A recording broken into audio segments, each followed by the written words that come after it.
Fight Club is the kind of movie people can twist into being about whatever they want. Is it a justification for political violence? Is it a metaphor for closeted gay culture?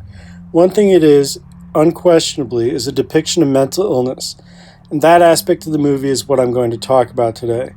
It's pretty obvious that Fight Club isn't a clinical study of insanity, but to be frank, neither is the vast majority of movies actually about schizophrenia or dissociative identity disorder. Hollywood screws those up pretty much across the board, and I would know. I don't have a psychology degree, but I do have a diagnosis. First things first, though, if you haven't seen Fight Club, you should. Beyond the macho philosophy associated with it, it's just a classic film. I should say that I haven't read the book, but the author himself said the movie is better, so I didn't feel a need to. David Fincher is great, the main actors are skilled, and the Dust Brothers whipped up a hell of a soundtrack. It's good, and I'm going to completely spoil the movie very shortly, so if you don't want to ruin for yourself, pause this and go watch it. It's got a world-class twist, and you will be messing that up if you keep watching this video. Anyway, what's up? This is Matchstick. I'm a fiction writer and I write a lot of stuff, some of which has to do with my experience being crazy, like arguing with myself on the street crazy.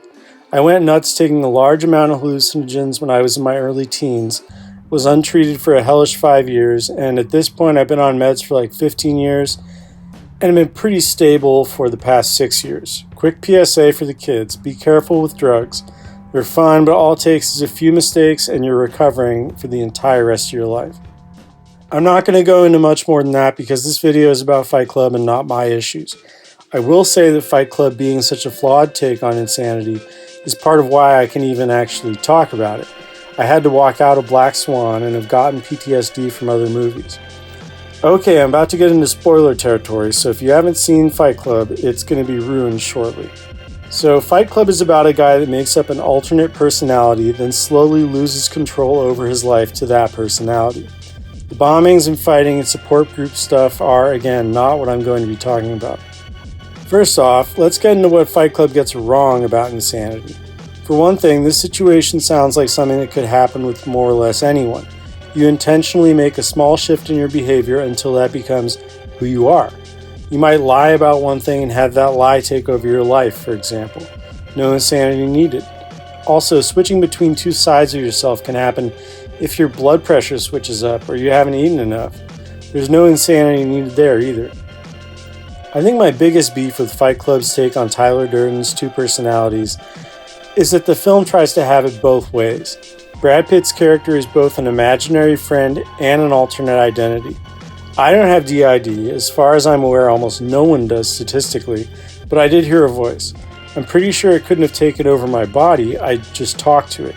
That and people that revert to old personas via PTSD attacks aren't usually talking to that persona when they're not actually being that person. I'm not a clinical psychologist again, but that's my take from my experience. It's either alternate personality or imaginary companion, not both. Another aspect of the insanity incorrectly portrayed in the film is at the end of the movie, where Edward Norton's character gets rid of Brad Pitt's character by shooting himself. And the truth is that, you would be stuck with the thing. It's not going to get scared off, it's a chemical imbalance or an infection or something. It's an issue that can't be resolved with violence. Exercise maybe, medication probably, but not violence. But what I find more interesting about Fight Club is what it gets right about insanity, which is that Edward Norton makes up someone much cooler than himself and then hangs out with him. The person I made up wasn't some ripped philosopher cult leader, but it was someone I would have liked to have thought wanted to hang out with me. You're not going to invent some total loser to keep you company, it's going to be someone cool. I think there's a line in the movie about that. Another thing the movie gets right is that this cool personality will egg you on. I vividly remember standing in front of the mirror convincing myself to shave my head. Would I do it on my own? I thought I made too much sense to do that, but I would have logical arguments with my companion and he would make a better case for it. When they go to steal fat, it reminds me of hopping fences to go skate to school while talking to the thing. That said, the voice I'm talking about started yelling at me nonstop for years and trying to convince me to do weird shit, so I don't recommend going crazy just to have someone to talk to. I don't recommend going crazy at all. I have a book out called The Taste of Ghosts that simulates someone going insane, or tries to, and that link is below. But anyway, that wasn't a super deep dive into Fight Club, but it is what it is, and maybe you learned something.